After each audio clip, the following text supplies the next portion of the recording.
Ucap terima kasih untuk peluang ini untuk bertemu dengan anda. Saya sangat gembira bertemu tiap-tiap minggu pun boleh. I am very grateful to my brother for the opportunity to meet, and as he said, actually we are meeting at this rate almost every week, and even more frequently than that through WhatsApp and telephone calls. But I think given the state of the world right now, it's all the more important for there to be very close coordination and communication between our permanent neighbor, the Republic of Indonesia, and the Republic of Singapore. The first thing which I wanted to start off with is with a note of deep appreciation.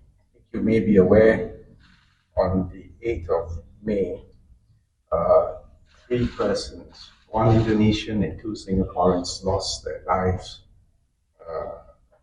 at Mount Tukono in North Maluku. Both my brother and I express our deepest condolences to the families involved. But specifically for Singapore, I want to express our deepest appreciation to the search and rescue team.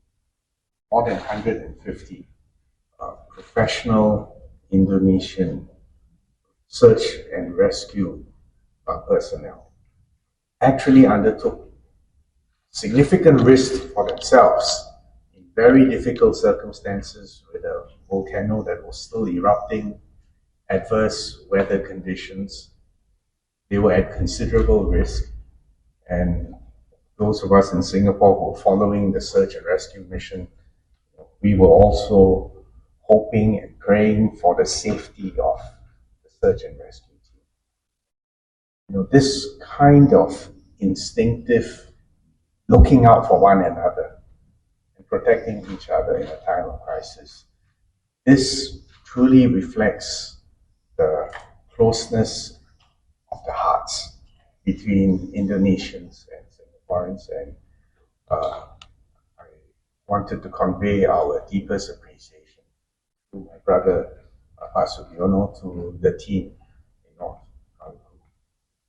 Sementara itu, Presiden Rusia Vladimir Putin menegaskan komitmen kuat negaranya mendukung program nuklir sipil Iran. Rusia tetap akan mendukung operasional pembangkit listrik tenaga nuklir meskipun ada ketegangan geopolitik yang melanda kawasan Timur Tengah.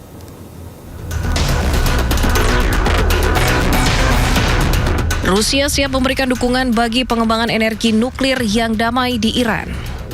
Presiden Rusia Vladimir Putin menegaskan komitmen kuat negaranya untuk mendukung program nuklir sipil Iran. Putin mengungkapkan bahwa lebih dari 200 ahli nuklir Rusia akan terus bekerja di pembangkit listrik tenaga nuklir atau PLTN Bushehr yang terletak di selatan Iran yang dibangun oleh perusahaan negara Rusia Rosatom. Rusia dengan tegas tetap akan mendukung operasional pembangkit tersebut meski ada ketegangan geopolitik yang melanda kawasan Timur Tengah. Доверяет нам в полном объеме и не без основания доверяет, потому что мы, во-первых, никогда не нарушали никаких договоренностей, во-вторых, мы продолжаем мирные ядерные программы в Иране, построили уже Бушер, который работает, и продолжаем строить. Serangan udara Amerika Serikat dan Israel dalam beberapa bulan terakhir diklaim telah menghantam sejumlah fasilitas nuklir Iran. Namun Iran membantah. Iran mengatakan rantai pasokan nuklir negara tersebut masih utuh, meski Amerika berulang kali menargetkan kawasan yang diyakini memproduksi senjata nuklir. Kondisi pemimpin tertinggi Iran Mojtaba Khamenei terus membaik, di mana Mojtaba pun telah memberikan perintah kepada pasukannya untuk tidak menyerah kepada lawannya.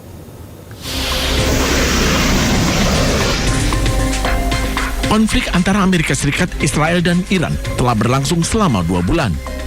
Pulihnya pemimpin tertinggi Iran yang baru, Mojtaba Khomeini, membuat kondisi di Timur Tengah semakin memanas. Sejumlah media di Iran mengabarkan setelah pulih, Mojtaba menggelar rapat. Kepastian pulihnya Mojtaba juga dikonfirmasi Presiden Iran, Masoud Pezeshkian. ما خدمت رهبر عزیزم رسیدیم. نزدیک 2 ساعت و نیم هم خدمتشون گفتگو داشتیم. اولا باید خدمت شما بگم نگاه ایشون، نوع برخورد ایشون واقعا یه انسانی بود صمیمی و متواضعانه از یه رهبر آدم یه چنین برخوردی به آدم بکنه. Rencananya, Mojtaba akan segera muncul ke publik untuk menyampaikan pidato perdananya. Informasi ini sekaligus menepis klaim Amerika Serikat yang menyatakan Iran sudah tidak memiliki pemimpin lagi. Sementara itu, pemirsa, Benjamin Netanyahu juga meyakini pemimpin tertinggi Iran, Mojtaba Khamenei, masih hidup meski kondisinya belum diketahui dengan pasti. Namun Netanyahu menyebut kekuasaan Mojtaba tidak sebesar ayahnya. Any guidance on what those opinions are? I have opinions on my opinions too, but I'm not going to share them here either. Understood. Understood. What about the second front of this conflict, which is Lebanon, but not Lebanon, it's Hezbollah? Is that near an end? Is that a war that is nearing an end? And has Israel achieved its strategic and tactical goals against Hezbollah? Hezbollah had 150,000 ballistic missiles and rockets before the war. 150,000. That's the densest concentration of these projectiles on the planet. And they were all aimed to destroy our cities, not only to harass the north of the country with rockets, but to destroy our cities, Tel Aviv, Jerusalem, Haifa, you name it, with ballistic missiles that come raining down. You know, each one has half a ton or a ton of explosives, and they come down. It's like a bus coming down with amazing speed, and the destruction is terrible. We destroyed the bulk of that. We destroyed about more than 90% of that. But that still leaves them with thousands of rockets and some ballistic missiles. And that's still a big issue. They still hold Lebanon hostage. Hezbollah is basically a proxy of Iran. Iran holds Lebanon. We have no quarrel with Lebanon. We can make peace with Lebanon. Sementara itu, Presiden Amerika Serikat Donald Trump tegaskan militer Iran telah kalah. Trump juga mengklaim Iran sudah tidak memiliki pemimpin lagi. Pernyataan yang disampaikan dalam wawancaranya di salah satu media di Amerika Serikat. Well, they're militarily defeated. In their own minds, maybe they don't know that, but I think they do because I deal with them. And we cannot ever let Iran have a nuclear weapon. But they are militarily defeated. They have no navy, they have no air force, they have no anti-aircraft weaponry, they have no radar, they have no leaders. Their leaders are gone. The first set, the A team is gone, the B team is gone, and part of the C team is gone. But I think we're dealing with people that have a certain power. It's very interesting because, you know, they make a deal and then they break it, then they make a deal, they break it.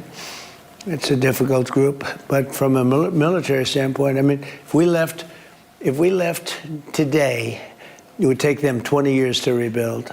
We'll get that at some point, whatever we want. We have it surveilled. You know, I did a thing called Space Force, and they are watching that if somebody walked in, they can tell you his name, his address, the number of his badge. No, we have that very well surveilled. If anybody got near the place, we will know about it, and we'll blow them up. We'll blow them up. They are defeated, but that doesn't mean they're done. We could go in for 2 more weeks and do every single target. We have certain targets that we wanted to, and we've done probably 70% of them. But we have other targets that we could conceivably hit. But even if we didn't do that, you know, that would just be final touches. But even if we didn't do that, it would take them many years to rebuild. We cannot let Iran have a nuclear weapon because they're crazy. We cannot let them have access to nuclear. Obama did it. If I didn't terminate the Iran nuclear deal, they would have had it, and they would have used it on Israel and the Middle East right now, and maybe beyond. You know, they actually had rockets that you saw that the other day that could reach Europe. They would have used it 100%. And by the way, not 50% or 100%. They would have used. Hingga kini Amerika Serikat dan Iran belum mencapai kesepakatan damai. Presiden AS Donald Trump memperingatkan Iran untuk segera menandatangani perjanjian damai dan mengancam jika tidak segera dilakukan maka Iran akan mendapatkan serangan besar dari Amerika Serikat. Yeah, it is. They trifled with us today. We blew them away. They trifled. I call that a trifle. I'll let you know when there's no ceasefire. You won't have to know. If there's no ceasefire, you're not going to have to know. You're just going to have to look at one big glow coming out of Iran. And they better sign their agreement fast. Juru bicara Kementerian Luar Negeri Iran, Esmail Bagei, mengejek ancaman serangan nuklir AS terhadap Iran. Melalui akun resmi media sosial X-nya, Bagei mengatakan bahwa ancaman tersebut aneh. Lantaran Amerika Serikat mengklaim menginginkan perdamaian, namun solusi yang ditawarkan justru sebuah ancaman serangan.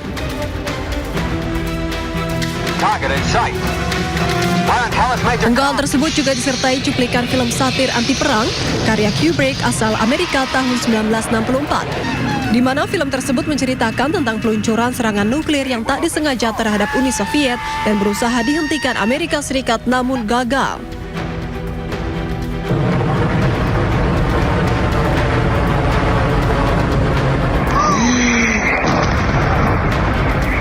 Diketahui kini Amerika dan Iran mulai saling serang. Di tengah gencatan senjata, AS kembali menyerang Iran.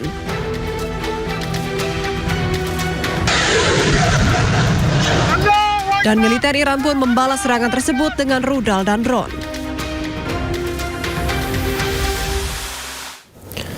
Usai Trump menyatakan ketidakpuasannya terhadap penolakan proposal damai oleh Iran, kapal selam nuklir Amerika Serikat dilaporkan muncul ke permukaan. Media Gibraltar GBC melaporkan kapal selam USS Alaska muncul ke permukaan di perairan Gibraltar akhir pekan kemarin. Kemunculan kapal selam dari kelas Ohio ini dikawal ketat Angkatan Laut Kerajaan Inggris mengingat Gibraltar merupakan daerah di bawah otoritas Inggris. Bahkan Angkatan Laut Inggris menetapkan zona steril sejauh 200 meter hingga pemberitahuan lebih lanjut. Bertenaga nuklir, USS Alaska merupakan kapal selam rudal balistik yang telah beroperasi sejak tahun 1986. Kapal sepanjang 171 meter ini mampu membawa hingga 20 rudal balistik yang dilengkapi hulu ledak nuklir.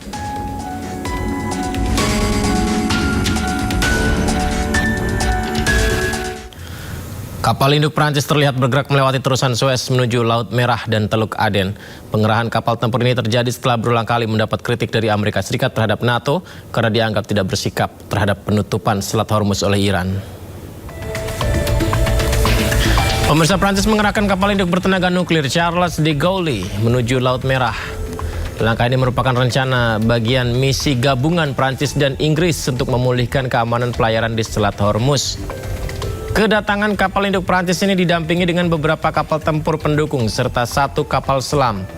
Kapal-kapal tersebut dikerahkan oleh negara-negara sekutu Eropa termasuk Italia dan Belanda.